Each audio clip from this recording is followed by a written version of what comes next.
बात करने वाले हैं मराठा एम्पायर की, जिसने 17th सेंचुरी में मुगल एम्पायर जैसे पावरफुल किंगडम के डोमिनेंस को चैलेंज करने का काम किया। 1658 में पावर में आए मुगल एम्परर औरंगजेब ने रैपिडली एम्पायर का एक्सपेंशन और तेजी से चालू किया और उनके दौर में मुगल एम्पायर अपने चरम पर पहुंच गया। औरंगजेब के एक्सपेंशनिस्ट एजेंडा में सबसे इंपॉर्टेंट एरिया डेक्कन माना जाता है, लेकिन यहां मराठास का रिबेलियन औरंगजेब की डेक्कन पॉलिसी के लिए सबसे बड़ा चैलेंज था। यहां एक पावरफुल राज्य के रूप में मराठाओं के राइज के अनेक कारण थे, जिनमें geographical advantage like mountainous terrain और डेंस फॉरेस्ट्स के आधार पर मराठास ने गुरिल्ला टैक्टिक्स का इस्तेमाल किया।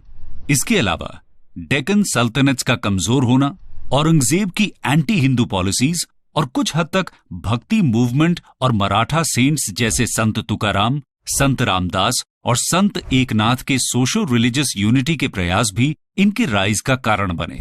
मराठा एम्पायर एस्टैब्लिश करने का असली क्रेडिट जाता है शाहजी भोसले और उनके पुत्र छत्रपति शिवाजी महाराज को।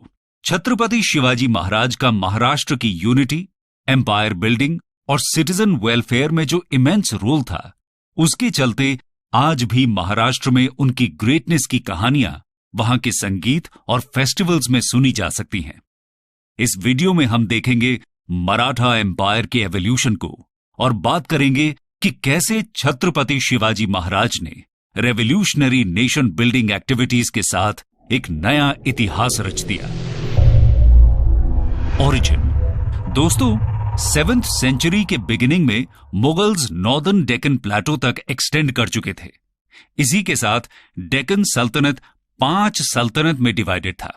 अहमदनगर अंडर मलिक निजाम शाह, बेरार अंडर फतुल्ला इमादुल मुल्क, बिदर अंडर कासिम बारिद, बीजापुर अंडर आदिल शाह और गोलकोंडा अंडर कुतुबुल मुल्क। मराठास मराठी भाषा बोलने वाले पेजेंट वॉरियर ग्रुप को कहा जाता था, जो वेस्टर्न डेक्कन प्लेटो में लोकेटेड थे। Initially Marathas commander in chief और मनसबदार के रूप में बीजापुर और अहमदनगर सल्तनत में सर्व करते थे। इनमें सबसे इंपॉर्टेंट क्लैन था भोसले क्लैन, जिनके बारे में अब हम बात करेंगे। आइए जानते हैं कहानी शाहजी भोसले की। Shahji Bhosle from 1594 to 1664। शाहजी भोसले का जन्म 1594 में अहमदनगर सल्तनत के जनरल मालोजी भोसले के यहां हुआ। मालोजी को अहमदनगर रूलर ने पुणे और सुपे डिस्ट्रिक्ट की जागीर सौंपी थी, जिसे शाहजी भोसले ने इनहेरिट किया। शाहजी भोसले भी अहमदनगर में मिलिट्री चीफ बने, लेकिन अहमदनगर मुगल्स और बाकी डेक्कन सल्तनत्स के बीच परपेचुअल कॉन्फ्लिक्ट्स के चलते शाहजी भोसले ने सिचुएशन के हिसाब से स्मार्टली साइड्स चेंज किए, कभी मुगल्स के साथ, कभी अहमदनगर तो कभी बीजापुर के साथ। ये शाहजी भोसले का अपनी ऑटोनॉमी असर्ट करने का एक तरीका भी था। मुगल एम्परर शाहजहां डेक्कन प्लेटो कैप्चर करना चाहते थे, जिसके लिए उन्होंने शाहजी भोसले के साथ अलायंस कर जुन्नार और संगमनेर कैप्चर किया। लेकिन 1632 में मुगल्स ने उनकी जागीर छीन ली और शाहजी भोसले ने बीजापुर सल्तनत ज्वाइन कर पुणे और सुपे डिस्ट्रिक्ट को फिर से अपने कंट्रोल में लिया। इससे नाराज होकर 1634 के बैटल ऑफ परेंडा में मुगल्स ने शाहजी भोसले लेड बीजापुर आर्मी को डिफीट किया। इसी के बाद 1636 में Mughal Bijapur peace treaty sign हुई, जिसके तहत शाहजी भोसले को माहुली, जुनार एटसेट्रा को मुगल्स को देना पड़ा और वो खुद बीजापुर के साउथ में भेज दिए गए। वो पूना की जागीर कलेक्ट कर सकते थे, पर वहां रह नहीं सकते थे। नतीजतन उन्होंने पूना की जागीर अपनी पत्नी राजमाता जीजाबाई और बेटे छत्रपति शिवाजी महाराज के नाम कर दी। छत्रपति शिवाजी महाराज इन्फेंट थे, इसलिए उनके बिहाफ में दादाजी कोंडादेव जागीर कलेक्ट करते थे। यहीं से हम देख सकते हैं कि किस तरह छत्रपति शिवाजी महाराज के पिता ने उनका मार्गदर्शन किया और उन्हें डेक्कन प्लेटो की पॉलिटिक्स में इन्वॉल्व रखा। तो आइए अब हम छत्रपति शिवाजी महाराज के राइज को समझते हैं। Rise of Chhatrapati Shivaji Maharaj. 1630 to 1680। Chhatrapati Shivaji Maharaj का जन्म पूना के पास शिवनेर फोर्ट में 19 फरवरी 1630 को हुआ था। उनके गार्डियन और टीचर दादाजी कोंडादेव और समर्थ गुरु रामदास थे। 1647 में दादाजी कोंडादेव के देहांत होने पर पूना की जागीर का एक्चुअल कंट्रोल उनके पास आया। छत्रपति शिवाजी महाराज ने अपने राज्य के एक्सपेंशन की शुरुआत 16 साल की उम्र में तोड़ना फोर्ट को कैप्चर करके की। फिर उन्होंने 1656 में रायगढ़ फोर्ट जीता, जो 1674 में इवेंचुअली मराठा एम्पायर की राजधानी बना। 1656 में उन्होंने मराठा चीफ चंद्रराव मोरे को डिफीट कर जावली को कैप्चर किया। इस विक्ट्री की इंपॉर्टेंस यह है कि इसने उन्हें मावला रीजन का अनडिस्प्यूटेड मास्टर बना दिया। बाद में सतारा और कोंकण स्ट्रिप को कैप्चर करते हुए उन्होंने अपने एम्पायर को और भी एक्सपैंड किया और बीजापुर के कई इलाकों पर भी कब्जा कर लिया। इसी एक्सपेंशनिस्ट पॉलिसी के चलते उनका सामना हुआ बीजापुर के आदिल शाह II के साथ at the battle of Pratapgarh in 1659। Battle of Pratapgarh. दोस्तों, बीजापुर के सुल्तान आदिल शाह II छत्रपति शिवाजी महाराज की एक्सपेंशनिस्ट पॉलिसी से काफी परेशान थे और उनके इन्फ्लुएंस को रोकने के लिए उन्होंने सरदार अफजल खान को भेजा। अफजल खान 10,000 ट्रूप को हेड करने वाले बीजापुरी नोबल थे और एबल वॉरियर के साथ कनिंग स्ट्रैटेजिस्ट भी थे। अफजल खान और छत्रपति शिवाजी महाराज की मीटिंग में एग्जैक्टली क्या हुआ, उस पर कई नैरेटिव्स हैं। कहते हैं कि अफजल खान मैसिव आर्मी के साथ प्रतापगढ़ पहुंचे और उन्होंने छत्रपति को पर्सनल मीटिंग के लिए बुलाया और प्रॉमिस किया कि बीजापुर ट्रीजन के लिए उन्हें माफ किया जाएगा।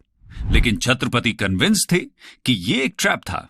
उन्होंने ये कंडीशन रखी कि दोनों के पास कोई आर्म्स और सोल्जर्स नहीं होंगे, साथ में सिर्फ एक अंगरक्षक होगा। उन्होंने प्रोटेक्टिव शील्ड पहना और राइट हैंड में एक वेपन छुपा लिया। कुछ ही दिनों में उनकी मुलाकात हुई और गले मिलने के बहाने अफजल ने उन पर कटार से हमला किया, पर शील्ड के कारण छत्रपति शिवाजी महाराज बच गए। फिर छत्रपति ने अपने वेपन से अफजल को मार गिराया और उनके सोल्जर्स को डिफीट कर आर्म्स एंड एम्यूनिशंस लूट लिए। इसी लड़ाई को बैटल ऑफ प्रतापगढ़ कहा जाता है। आइए अब जानते हैं छत्रपति शिवाजी महाराज की राइवलरी विद मुगल्स।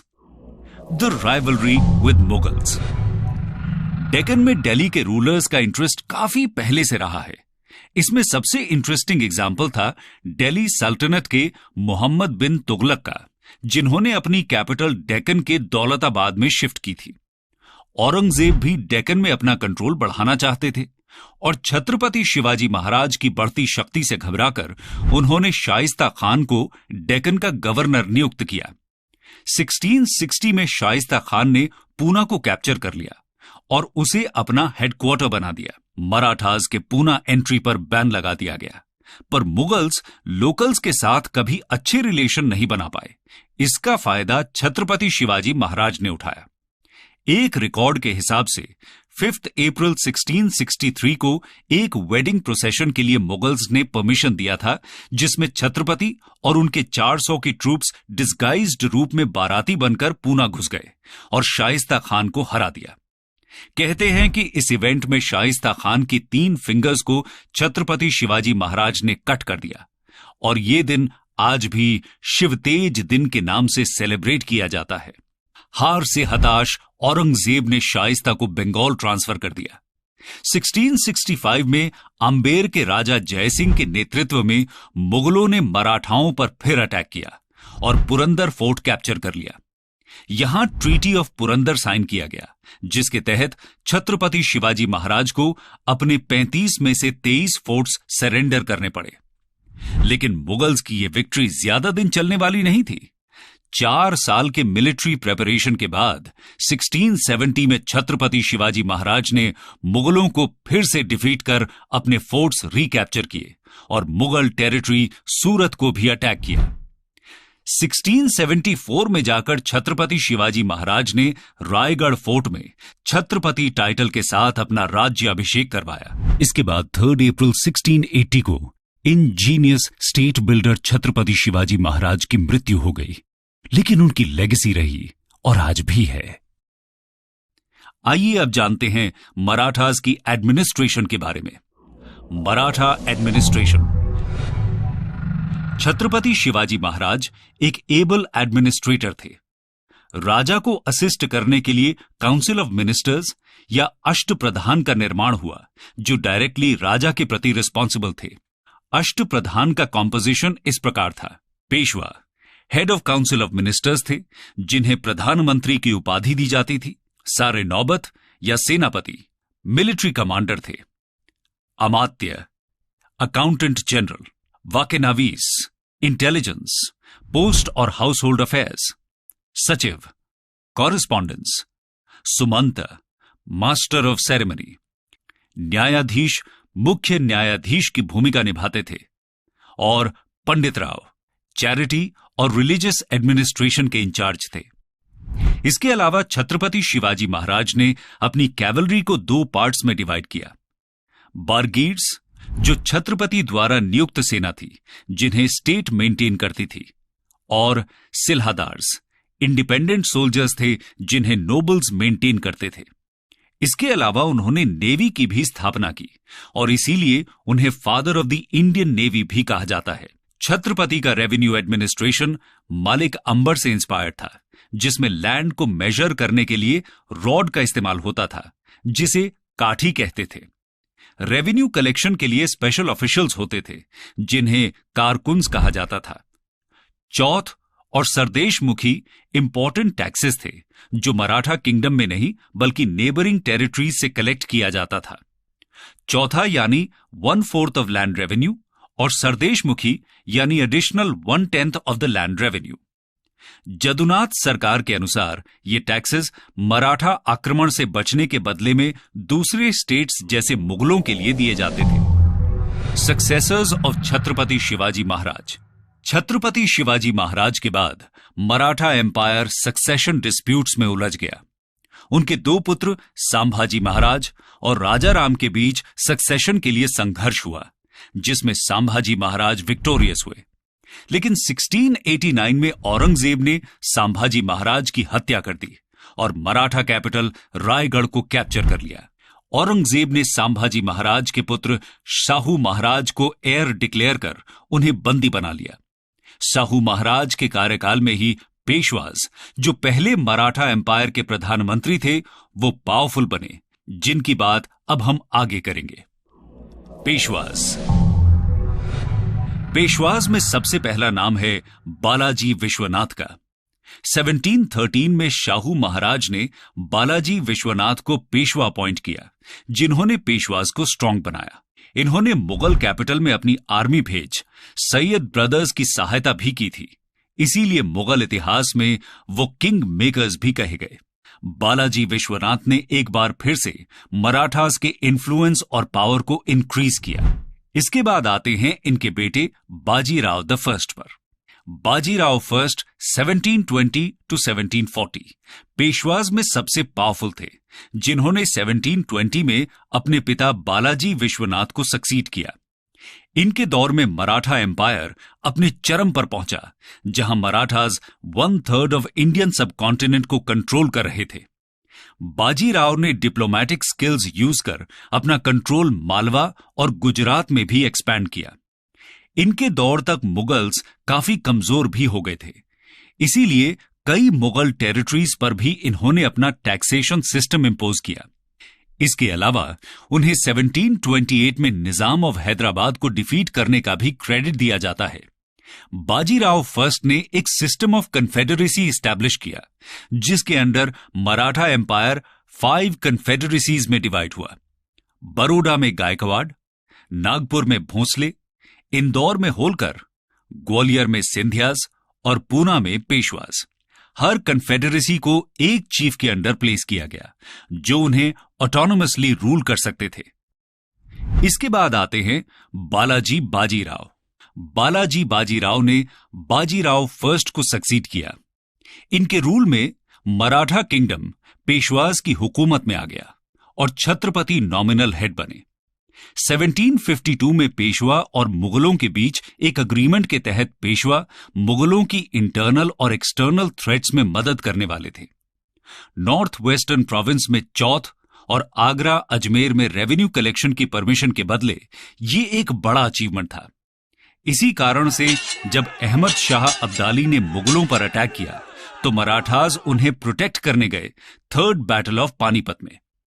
अब्दाली ने अफगानी रोहिल्लाज और अवध के नवाब शुजाउद्दौला की हेल्प से 1761 में मराठास को थर्ड बैटल ऑफ पानीपत में पराजित किया। ऐसा कहते हैं कि इस हार की खबर सुनते ही बालाजी बाजीराव का देहांत हो गया। खैर, हर बड़े एम्पायर की तरह मराठास का भी डिक्लाइन हुआ, जिसकी कहानी अब हम देखेंगे। Decline of Maratha empire. Marathas के डिक्लाइन का सबसे पहला रीजन था मराठा कन्फेडरेसीज में इंटरनल कॉन्फ्लिक्ट्स और वीक सक्सेसर्स जैसे माधवराव 1761 टू 1772 और नारायण राव 1772 टू 1774, जो एम्पायर को इंटैक्ट नहीं रख पाए। 1773 में पेशवा नारायण राव की हत्या के बाद पुणे में सक्सेशन के लिए स्ट्रगल छिड़ गया। यहां से निकल के आया मराठास के डिक्लाइन का दूसरा कारण, ईस्ट इंडिया कंपनी का rise. East India company Bharat में प्लासी और बक्सर में जीत हासिल कर अपना दबदबा बढ़ा रही थी। पुणे में सक्सेशनल स्ट्रगल और पॉलिटिकल इंस्टेबिलिटी का फायदा उठाते हुए ईस्ट इंडिया कंपनी और पेशवाज में भी जंग छिड़ गई, लेकिन मराठा अभी भी पावरफुल थे और इसीलिए first Anglo Maratha war 1775 to 1782 में वो विक्टोरियस हुए और ट्रीटी ऑफ सलबाई के तहत 20 इयर्स पीस मेंटेन किया गया। तीसरा कारण था 1795 में पेशवा बने बाजीराव सेकंड की पॉलिसीज, जो मैसिव फेलियर साबित हुई। बाजीराव सेकंड ने 1802 में ईस्ट इंडिया कंपनी के साथ ट्रीटी ऑफ बसाई द्वारा सब्सिडियरी अलायंस एक्सेप्ट कर लिया, जिसने इन रियलिटी पेशवाज से उनकी सारी ताकत छीन ली। सब्सिडियरी अलायंस के तहत प्रिंसली स्टेट्स कंपनी के अप्रूवल के बिना किसी स्टेट के साथ रिलेशंस एस्टैब्लिश नहीं कर सकते थे और न ही स्टैंडिंग आर्मी रख सकते थे। इसके बाद second Anglo Maratha war 1803 to 1805 में ब्रिटिशर्स ने सिंधिया और भोंसले को भी पराजित कर अलग अलग ट्रीटीज साइन की और फाइनली 1817 में थर्ड एंग्लो मराठा वॉर के बाद एम्पायर का अंत हो गया, जब पेशवा बाजीराव सेकंड ने सरेंडर कर दिया। इन सब के अलावा मराठास के डिक्लाइन के कुछ और कारण इतिहासकार बताते हैं, जैसे एक इफेक्टिव और ऑर्गेनाइज्ड टैक्सेशन पॉलिसी का absence, over dependence on guerrilla warfare और अनसस्टेनेबल कन्फेडरेसी सिस्टम, जिसके चलते 5 मराठा सरदारों में परपेचुअल कॉन्फ्लिक्ट्स होते रहते थे। तो दोस्तों, ये थी कहानी मराठा एम्पायर के राइज और फॉल की। आखिर में हम बात करेंगे उनकी लेगेसी की। Legacy of Marathas. एम्पायर का अंत तो हुआ, लेकिन मराठा एम्पायर की लेगेसी जिंदा है। छत्रपति शिवाजी महाराज को फादर ऑफ इंडियन नेवी से भी संबोधित किया जाता है। डेक्कन में वो पहले रूलर्स में थे जिन्होंने नेवल फोर्स की इंपॉर्टेंस समझ स्ट्रेटेजिकली नेवी और फोर्ट्स एस्टैब्लिश किए, जो कोंकण के डिफेंस में काफी काम आए। मराठा फोर्ट्स आज भी महाराष्ट्र में इंपॉर्टेंट सेंटर्स ऑफ अट्रैक्शन है। छत्रपति शिवाजी महाराज की एक लेगेसी उनकी गोरिल्ला वॉरफेयर टैक्टिक्स भी थी, जिसका इस्तेमाल कर उन्होंने मुगलों के डेक्कन एम्बिशंस को काफी नुकसान पहुंचाया। इसी टैक्टिक का इस्तेमाल मॉडर्न डे में वियतनामीज ने वियतनाम वॉर में यूएस के खिलाफ किया था और यूएसए को परेशान कर दिया था। इसके अलावा स्टैंडर्डाइज्ड टैक्स कलेक्शन सिस्टम का इंट्रोडक्शन पेशवाज का सबसे इंपॉर्टेंट एग्रीकल्चरल रिफॉर्म था। मराठास ने 2 फंडामेंटल पिलर्स, रिलीजियस टॉलरेंस और सोशल मोबिलिटी से देश में इंटरनल यूनिटी भी इंश्योर की, जो आज भी इंस्पिरेशनल है। शून्य से उठकर ये मैसिव मराठा एम्पायर 2 सेंचुरीज तक चला और इसकी ग्लोरी इतिहास में सुनहरे अक्षरों में लिखी गई।